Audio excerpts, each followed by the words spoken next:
Hi. Well, I've got a lot to show you, so I'm going to break this up into a couple of videos over the next few days because it's way too much for one sitting.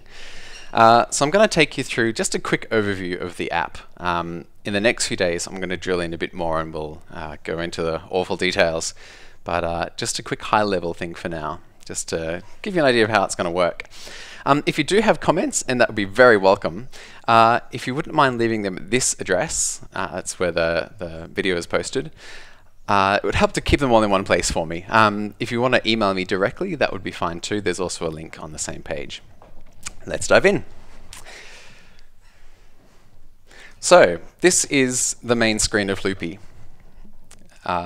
You'll see that it's got a redesigned panel, track labels, and there's a lot more to come. So my idea with this version is for it to be really flexible. You can arrange it the way you want. So you could have it in this arrangement, which is probably quite familiar, or you can have it in this arrangement, where you've got a few other different kinds of tracks, maybe something like this, or even something like this.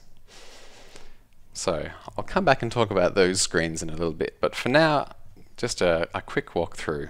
So if you grab the panel and pull it down, or tap this three stripe thing here, get this extended panel that comes down. And it's got four different modes of the app, or four sections. So this is play mode. We can go over to design mode here. This is what I'll be talking about mostly today, and this is where you put together your sessions. You design how your tracks are laid out and what they are. Then play mode, which you use while you're performing.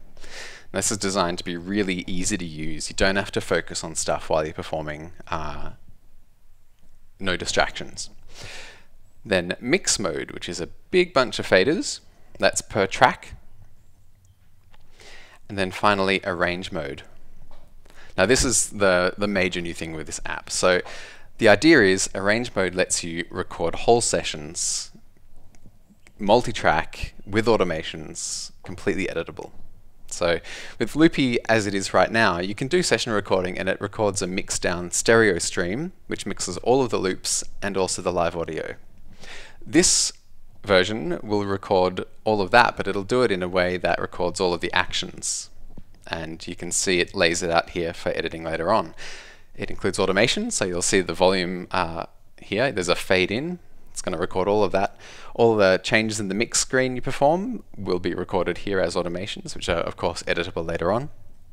And it'll also record the live audio in multi-track recording. So if you've got a 8-channel input device, it's going to record those as 8 separate channels so that you can play with the mixing later. If you do multiple takes, that's another feature of this. It will actually kind of overdub over the session. So for example, if you're on the mix screen, you could use the first take just to record the loops themselves, and then you could come back, hit record again, and then adjust the fades for, say, the first 3 channels. You could adjust the levels, and then you could go back and then do the next 3. So you can record over and over again to refine your performance. So more about that later. I want to talk about the design screen. So it looks like this. This is pretty much where you start. When you start a new session, you have templates that you can pick from, and you can save new templates, of course. And you can start with a blank slate. So you'll see along the top here, there are a few things you can use to create controls. So right here is a circular loop, a circular track. Here's a square track. And these I'm going to talk about a bit later on, but they allow you to create custom controls right there on the workspace, so it will do whatever you want. I mean, you can have a slider that'll crossfade between 2 groups. You could have a button that'll fade in or out the whole lot. You can bind anything to these controls, and I'm going to talk about bindings in another video because that's a whole new thing. So if you tap one of these tracks in design mode, you get this options menu that comes up. Now, if you tap another track, it'll extend the selection onto that, and you can select all as well. So with track selected, you can then do things like access the track options, which I'll show you in a second, for all of those selected tracks. So you can configure tracks on a group basis. You can also, speaking of groups, group tracks together. Now you'll see right down here is a group of 2 tracks, Now once you've got more than one track selected, in here will be a group button. If you tap it, it'll group those tracks together. Now there are two kinds of groups. The first are stack groups, and they, a bit like Ableton Live does, they will play one track within the group at a time. So if you've got a track playing and you tap another one within that group, it'll stop the first track and start the second one playing. Those are stack groups. Then there are scene groups, which will allow multiple tracks within that group to be played. But when you select another group, it'll stop all of those tracks and start the tracks in the new group. So that's really good for verse, chorus, kind of A-B section usage. And once you've created a group, you can configure the group and select which mode you want it to operate in. So once you've got a track or a bunch of tracks selected, you can hit configure. And it brings up this track options dialog. So there are three panels to this. This is the first one. You've got volume and pan. And then right here you've got versions of the track. Now I call this the stack. And what it does is whenever you're altering the track, say if you do an overdub, if you do an overdub and leave it overdubbing for 5 loops, for example, it's going to add 5 new versions to this stack. And in the play mode, you can navigate back and forth between them by swiping left and right. I'll talk a bit more about the play screen in another video.